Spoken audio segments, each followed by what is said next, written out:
So, deserts. The places where there is just a lot of sand, and that is about it.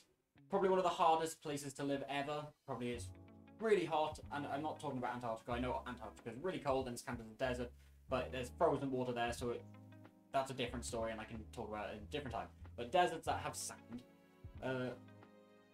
again, probably one of the most difficult places to live in because it is extremely hot, no water, and a lot of the animals want to either kill you, hurt you, or will just outrun you, even if you try and catch them to get some food. So here's a few animals that will survive better in a desert than me or the average person, as we can only last 3 days without water, and some of these animals are crazy, and just, yeah, enjoy this. I'm also going to rate these animals on a scale of 1 to 10 on just how much I like them.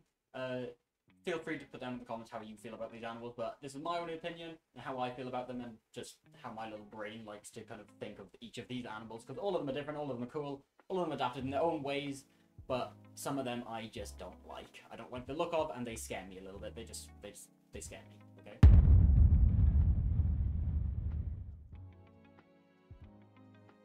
Okay, the first animal we're going to talk about doesn't actually scare me, or doesn't weird me out, or doesn't freak me out. It's just overbearingly cute. It is the Ficus Fox, this little guy. So the only question I have for this animal is, why you gotta be so cute? And one of the issues this guy actually has is linked to it being so cute. So this guy only has actually 2 threats in the wild. One of them technically isn't the wild. So one of them is the eagle owl. So they kind of like swoop in and get it. And then the other is us. It is humans. Because we have decided to try and domesticate and partially successfully domesticate these in some states in the US. Which is stupid, because we already have cats, we already have dogs. Why do we need the Ficus Fox? But the reason there's only 2 things that actually can kind of be an issue for it in the wild is because they are extremely fast. They are so quick and can maneuver so quick, and they are just fast little guys. They can actually jump about 2 feet up just in the air and about 4 feet forward. That is absurdly far for an animal that only weighs about 1.4 kilos. I feel like one of the reasons these guys are actually kind of trying to be domesticated, I guess, is because of their kind of big old ears. Like, you can't tell me you don't want to just kind of like give them a good little like scratch on their ears. I'm sure they would love it. Or they just bite your face off. But their ears actually have a purpose, not just to look cute, not just to look fuzzy, not to look friendly. They are actually used for heat loss and also hearing to hunt. Who would have guessed ears are used for hearing? But one of the big reasons they have massive ears is because in the desert it's really, really hot during the day. And they also have fur, which doesn't help during the day, but it actually has proper use for fur. So ears have a massive heat loss property, so a lot of heat is lost through the ears, even with people, with every other animal as well. So they have got one of the largest ear to body ratios of all animals in the world, and the largest one in the Canidae family, which is really, really cool. It's really cool that they have this, because it also makes them look really cute. But another reason is studies in America, in universities, that show that they actually use their ears and their super hearing to hear stuff underground. For some reason, they can hunt things underground. I feel like as a superpower, I don't think that should be allowed. Honestly, it gives an unfair advantage. The little guys in the ground think they're safe. Ficus Fox says, no, you're my dinner tonight. Another thing that's really, really cool with these guys that is actually I've never actually seen on an animal or looked at with an animal is their paw pads. Like, you just think they have regular paw pads. Well, you would be wrong, because these guys actually have fur on their paw pads. They've got little furry feet. Little furry feetsies. And that just makes them even cuter, thinking of it. But again, it's not just to look cute, it has really good purposes just in general, and it's really cool.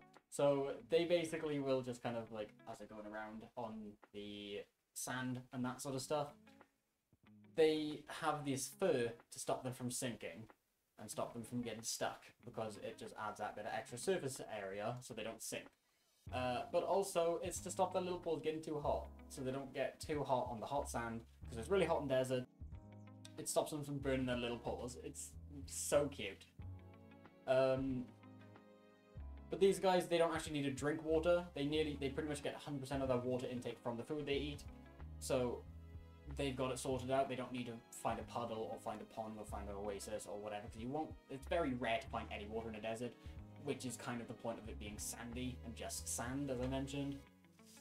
But another thing with these guys, they're actually really good at communicating with each other, as they are really, really social and can be in groups of like 10 to 15 individuals, which is really fun to think about. Just have them having a casual conversation, but their conversations include barking, howling, kind of chirping, growling, and a whole other bunch of communication issues. I feel like they communicate better than I do with a lot of people, which is really weird to think about. And a recurring theme that you might see with mammals in deserts and things, these guys are what we call nocturnal. So these guys are actually active during nighttime and are sleeping during the day. So this is also why they dig burrows, which I haven't mentioned yet, but they dig burrows, they dig into the floor, because it's cooler underneath the sand than on top of the sand. But this is also why they have got their fur, because even though deserts are really hot places and known to be hot places, they actually get freezing, and I mean like freezing, during the night, because there's not much cloud cover to keep all that heat in, so it just all escapes back into outer space. So, rating for these guys, I'm starting off with a strong 9 out of 10. I just like their little furry feet, I like the big ears. I'm a sucker for little cute things, and also them being the world's smallest fox just like tops it all off with the fact that they only have 2 threats because they're so nimble and can move around. I just think they're really cool, but 9 out of 10 for the first one, starting off strong.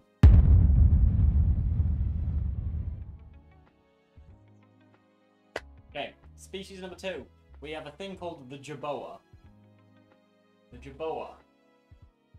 It is a kangaroo-like rodent, so a kangaroo meets a rat. These little guys, especially little guys, because they are 2 to 6 inches with their tail included, and their tail is normally double the size of their body.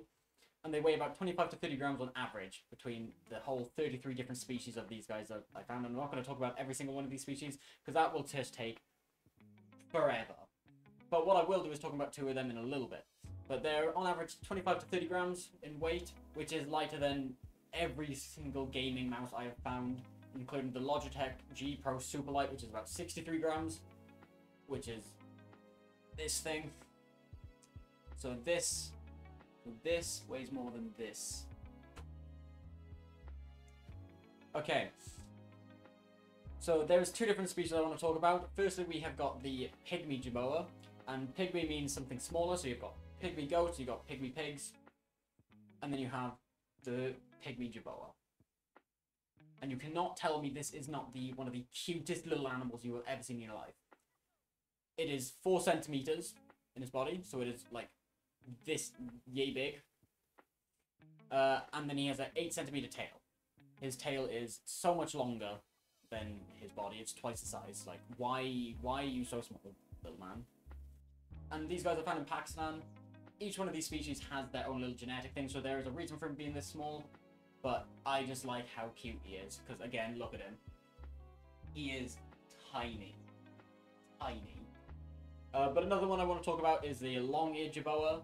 It has the largest ear-to-body ratio of any animal.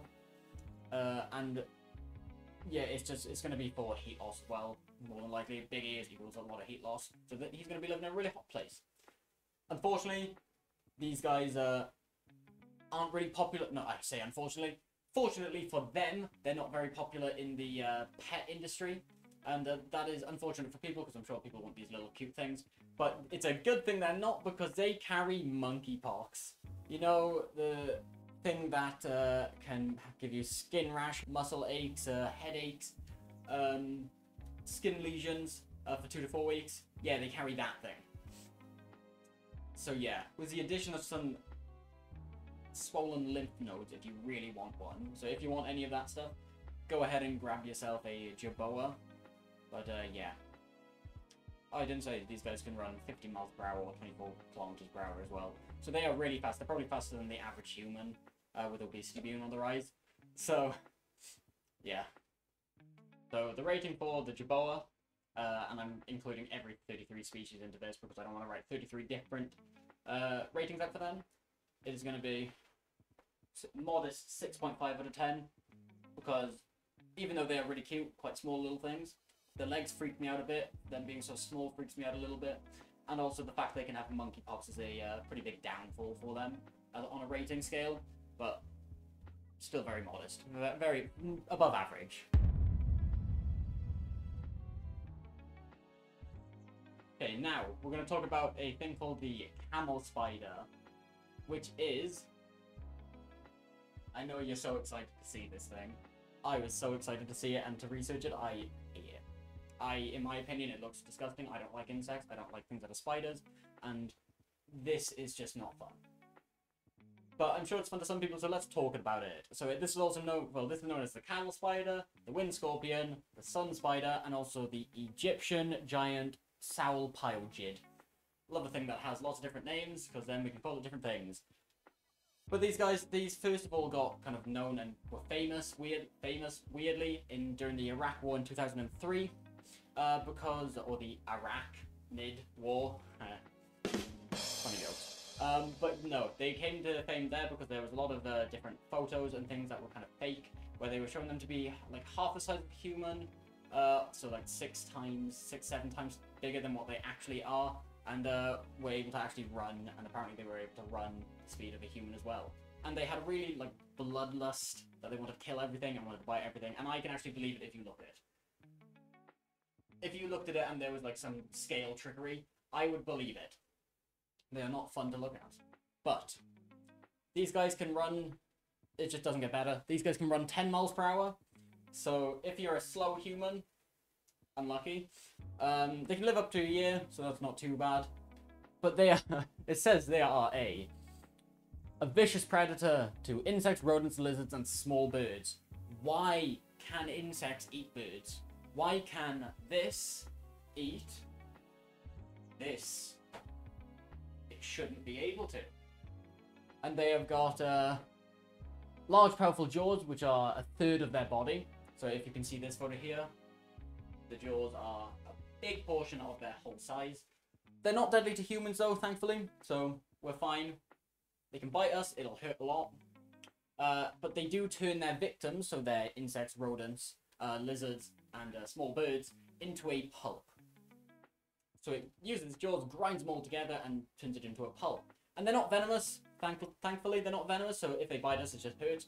But what they do is they use their digestive fluids to liquefy victims' flesh, to then slip it into their mouth and into their bellies. Yes. So it doesn't get much better anyway. I don't know if I'd rather it be venomous or use its stomach acids to try and digest me outside of its body. But I'm not the biggest fan of this animal. It is pretty cool. It is fully adapted to live where it is and have found a way to kill things and to digest them quickly, kind of using its stomach acid, but not for me. So rating for the Camel Spider, easily 3.2 rating. I'm just gonna skip over it. I've already said why I'm not a fan of it, but Thorny Devil, probably. So this little guy, he can grow up to 20 centimeters long, he can be 70-90 grams. His Latin name is Moloch horridus, and you'll understand why I'm saying this guy's Latin name and none of the others that I've mentioned so far. It's because he's named after a Canaanite god that was in a poem who was named Moloch, which is M-O-L-O-C-H. And this guy, not the greatest of gods, he liked a little bit of human child sacrifice every now and then, so very cheery. So you can just imagine the Thorny Devil is a lovely animal. But they are specialized in eating ants. Only ants. They can only eat ants. So they don't eat humans, they don't like eating children or humans or adults or anyone, they like eating ants. And they do a little technique called the sit and wait technique, where they will sit and they will wait. So they'll sit outside like an anthill or something and just wait for ants to come past and kind of like stick the tongue out, get it back in, as they have a specialized jaw that kind of like grinds everything up and can get through the chitin and the kind of exoskeleton of the ants. And they can consume thousands of them in a day of small black ants using that sticky tongue of theirs. And these guys are obligate Myrmecophages. No. Myrmecophages. There you go. And that basically means they just eat ants and insects and termites and things like that. But because they've got this specially adapted jaw, they're not very good at drinking water, which is it's fine. There's not much water found in the desert, is there? So they're fine. However, they have a little thing that they do where they technically absorb water up their skin into their mouth. And it's through a thing called capillary action, which is a known science thing. This thing, if I move out of the way of the thing, there you go, that thing. Which basically, these guys will walk around, and if they find anything damp, and they step on it, they have little crevices and little, like, tubes going directly to their mouth. And as they step on this, like, damp area, water will be sucked up into the area because of capillary action, again, this thing. And will basically allow them technically drink through their skin, which is really, really cool, and a really cool adaptation of being in the desert. I wish I had that. And I forget to drink water a lot of the time. So if I could just walk around, step on something wet, and then I drink it, that would be very cool. These guys also have a thing called a false head. So if you can see here, it's got its head, and then it's got a little, like, bump. And basically this false head, what they do is they tuck their head like this between their legs whenever they get scared, and hope that whatever's going to attack them attacks the lump on their neck rather than their actual head and killing them. Except for their name, these guys are actually harmless to people. They're not a threat at all, even though they're called the Thorny Devil as well. They are harmless to people. Contrary to everything else, these guys are actually diurnal, and I don't get to use that word very often. And it basically means these guys are active in the day. Because they're reptiles, they're cold-blooded, they need the heat, so they actually like the heat. Again, I wish I liked heat, because everyone likes heat, everyone likes to go and swimming and everything, I don't. And also, these guys have a funny walk. These guys walk. Look at him walk. It's not just him being jazzy and wanting a cool walk. This is actually believed to be so it's like disorientating for predators, and he doesn't look like something that is edible. So he's kind of going, "You're not gonna eat me," sort of thing. So it's pretty cool actually. But yeah, I'm rating for these guys. Rating for these guys, 10 out of 10. I like them. I like their funny walk. I like the way they have food. I like their sit and wait method. I like the way they drink water. I want to be a Thorny Devil if I lived in the desert. They are very cool. We are on to our final animal. We are on to camels. That mystical animal nobody knows anything about. Well, I found some things that I sort of knew about, but not really with camels. We don't just have one thing of camels, so we don't have just this. We have got things like, we've got the Bactrian camel here.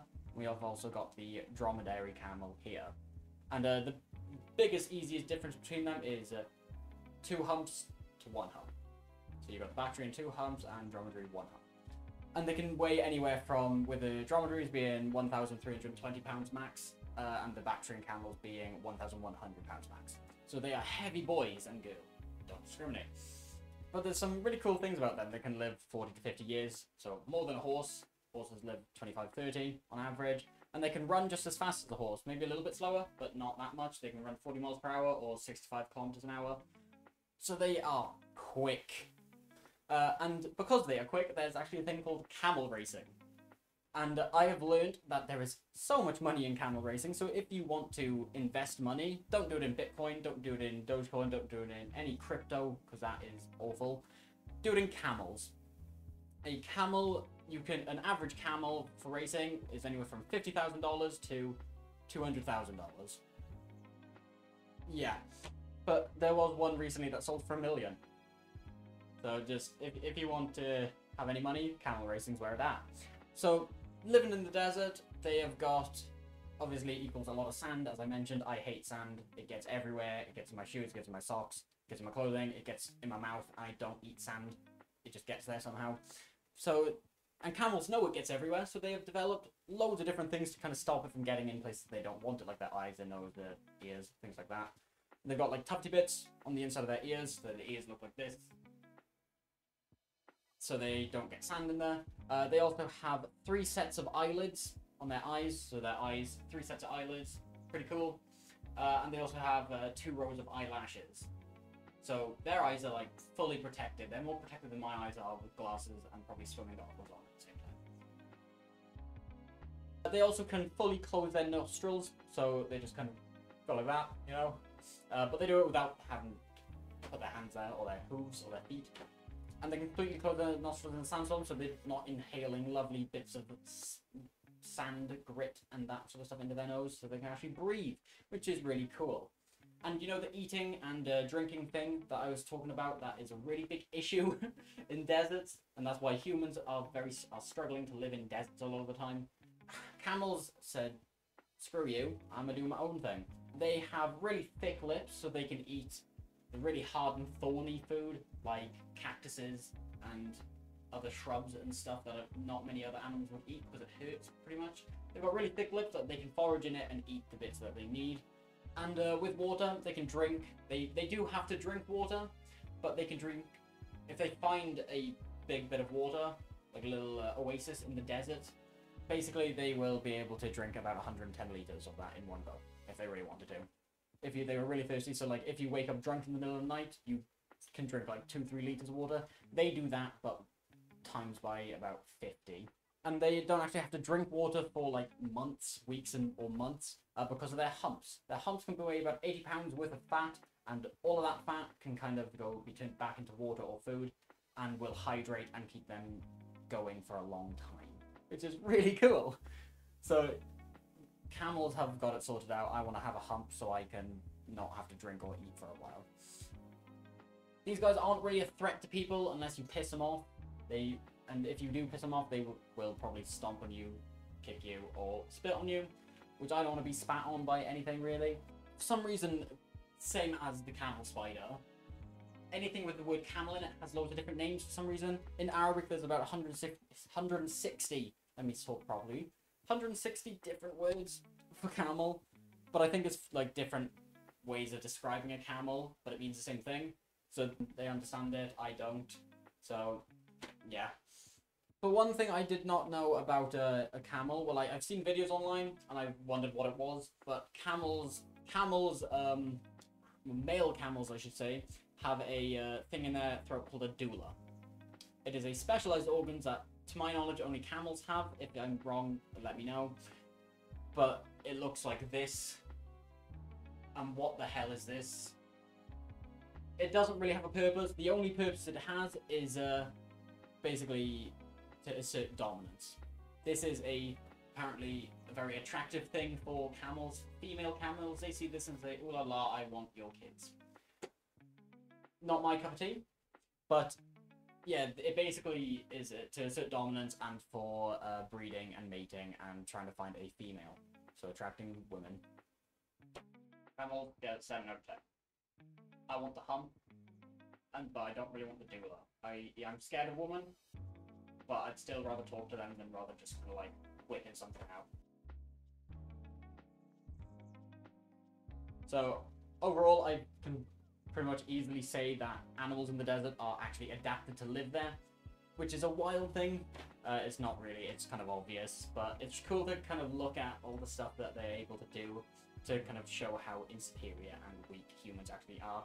Because I can't go a day without drinking water, otherwise I feel like awful and I feel like a little crybaby and want to sit down and do nothing.